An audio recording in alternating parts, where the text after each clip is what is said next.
Hey guys, welcome back. So I have a funny story to tell you, or some funny stories to tell you. Basically of my childhood, of how I was a kid and how hard it must have been for my mom to be a parent. Okay, so there's three of us, me, my two sisters, and we were naughty. We had like devil slash gremlin slash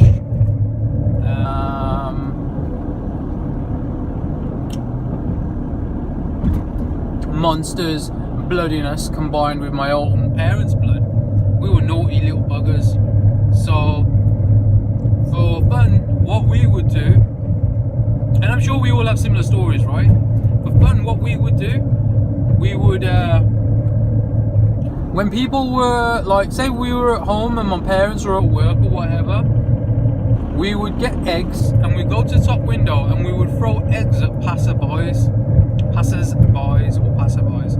and we would throw eggs at them. We wouldn't just throw them at them, we would launch them at their heads, and we would go for anybody. You know, the older the better, we thought at the time, and it was funny for us, but looking back at it now, it wasn't so funny. But yeah, I mean, like, we would throw eggs at old pensioners, and they'd be like, you know, giving us all this, and we're gonna come and get you, we know where you live. And we'd be hiding behind the curtain like, we're not at home, there's no one here, you know. And we were just silly. You could see the curtain twitching as well, and you could see our silhouette, like the three of us just hiding behind the curtain. There were knitted curtains back then, so they could clearly see us. But what did we know? We were just kids. So my mum would come back from work, random people would knock on the door and say, yeah, your kids are in front, exit. My mum would apologise. The other thing that we would do as well is, like, if we were really bored, we would take the furniture upstairs, and we had a roof from the bedroom that had like a slant like that. We'd get the sofa and we would let it roll out the window and slide down the ceiling, the roof. We just thought it was fun. Looking back at it now, oh my god, how crazy is that?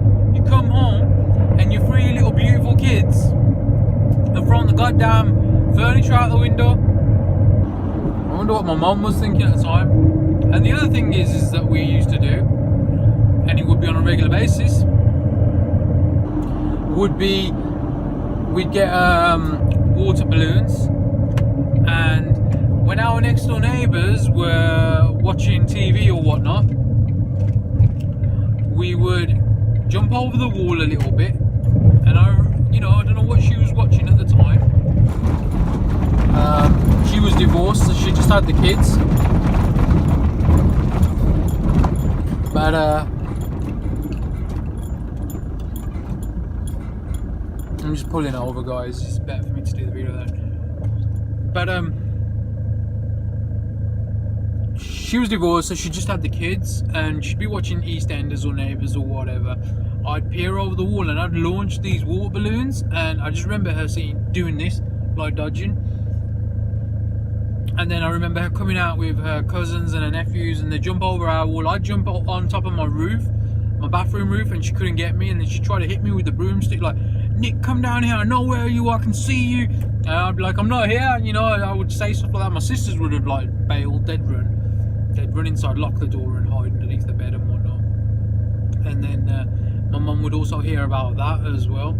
So she'd come home then, yeah, and you know, it was so funny, like, she'd give us a slap and a whack and whatnot, you know. She'd drop the elbow, boom, every now and again. I'm only joking, but like, she'd just give us a little clip, you know. But what my mum was lethal with, what she was trained in, I don't know where she went to get this training.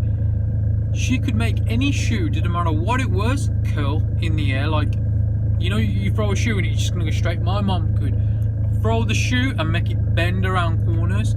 That's how brilliant my mum was. She was dangerous. So, and sometimes, like, I swear, yeah, looking back at it now, she would wait a few seconds, like, let us get a little bit of a distance, and she would test herself to see how far or how great her aim was, and she would throw that shoe. Oh my god, that shoe would connect every single time. So it didn't matter what shoe it was, whether it was a heel, whether it was a slipper, whether it was a trainer. My mum, give her a shoe and she's gonna make it curl. Like, just like Beckham and all the other footballers, great footballers out there. I don't know, I don't watch football at all, but you see how like footballers curl the ball in the air? My mum can do that with a shoe. So it must be an Indian thing, because like, you know, they love watching cricket and that, so they can make the ball curl in the air. I don't know, but I remember like many times as well, I would run into the bathroom with my sisters, and my mum would come and she'd be like banging the door. She'd be like, Nick, open the door, I love you, open the door, Nick, open the door. She'd do that. No, you're gonna hit us.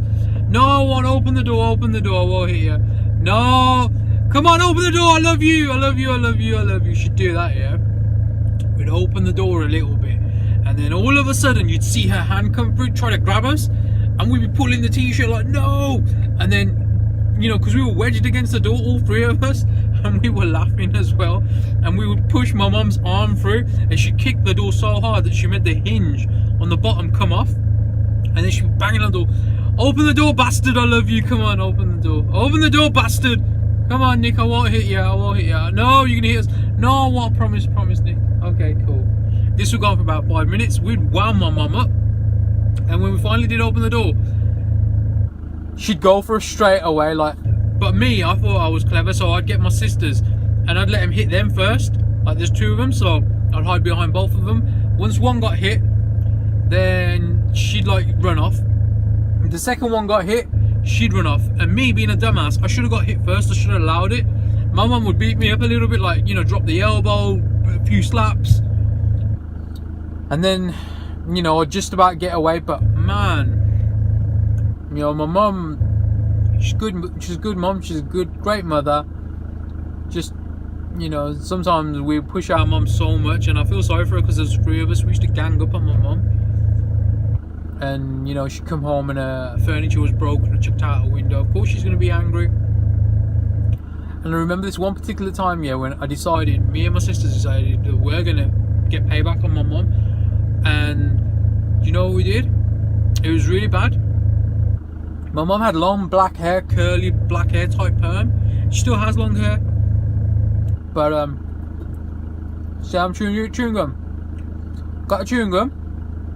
Put it all over a pillow in little bits. My mum went to sleep one day. She woke up in the morning with the pillow stuck to her hair, and that to us was funny. That to us was payback. She had to have it all cut off. I don't know. I don't remember if we got beatings or not, but I think she might have laughed a little bit as well, because the pillow was stuck to her hair. She just went to sleep. But I don't know. Funny story. I thought I'd share it with you guys. Children, don't give your parents too much of a hassle. Just remember they were kids one day as well, or once in their life. Just be easy on them. I don't know. Just a funny story to share. You know, I'm not like that now. I don't put chewing gum in my mum's hair or anything. But yeah, it's just one of those funny stories, and I thought I'd share it with you guys. There's many more stories as well. But when I do a video with my brother, we'll elaborate a little bit more. There's loads of funny things my mum and my dad do. And I'm sure your parents do the same thing. So yeah, guys, I hope you enjoyed the story. It is what it is. I'm gonna go back to work, put my belt on as the police were watching me. Be good, and I'll see you soon.